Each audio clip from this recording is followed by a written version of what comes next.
Le torchon brûle entre le gouverneur du Texas et le gouvernement fédéral.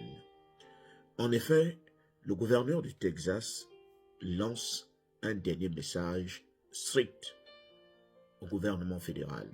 Si vous ne voulez pas prendre les mesures pour arrêter cette vague d'immigrants sur ma frontière, je serai obligé de prendre les dispositions qui seront les miennes.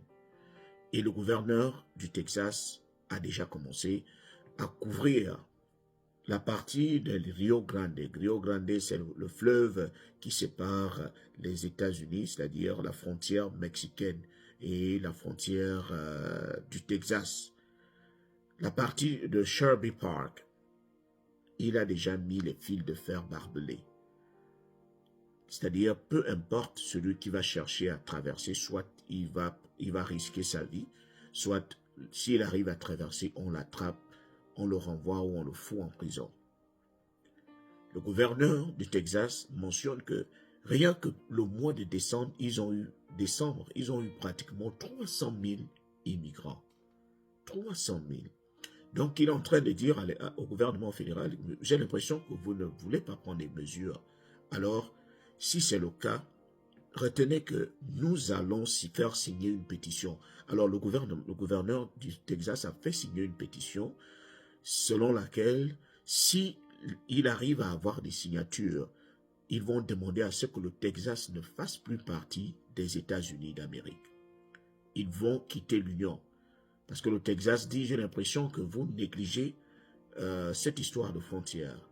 L'immigration n'est pas quelque chose à négliger. Nous n'avons pas assez de ressources pour les accueillir. Nous n'avons pas assez de moyens. Les moyens que nous avons, c'est pour autre chose. Ce n'est pas pour des gens qui viennent d'ailleurs. Et ce torchon continue à brûler. C'est vrai que c'est difficile. C'est difficile à comprendre.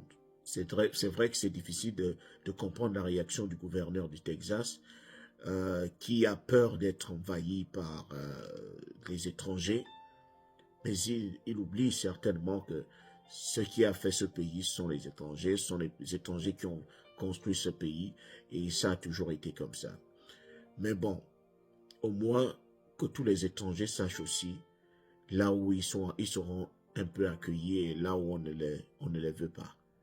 À partir de maintenant, vous pouvez prendre vos dispositions. Vous connaissez la position du Texas par rapport à ceux qui viennent d'ailleurs de manière illégale.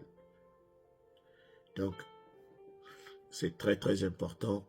Je me dis que c'est important que chacun sache à quoi s'en tenir. Que chacun sache là où il va.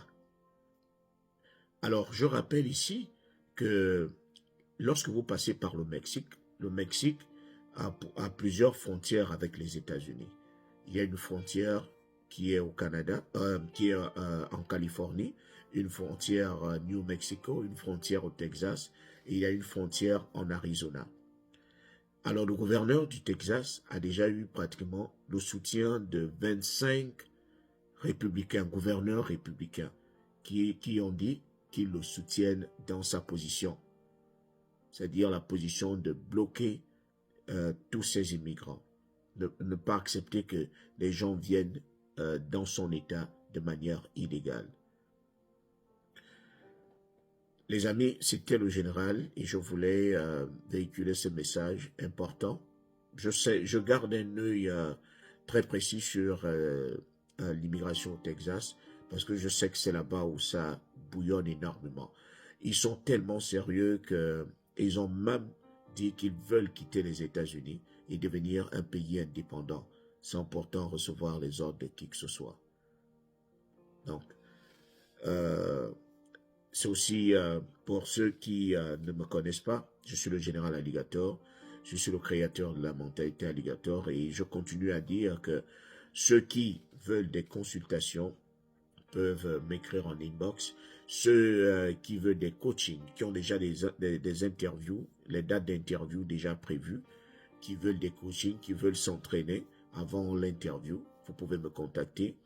Ceux qui ont besoin de leur rendez-vous, ils veulent quelqu'un pour remplir leurs documents en ligne et prendre leur rendez-vous à l'ambassade, vous pouvez m'écrire en inbox. Les non sérieux s'abstenir.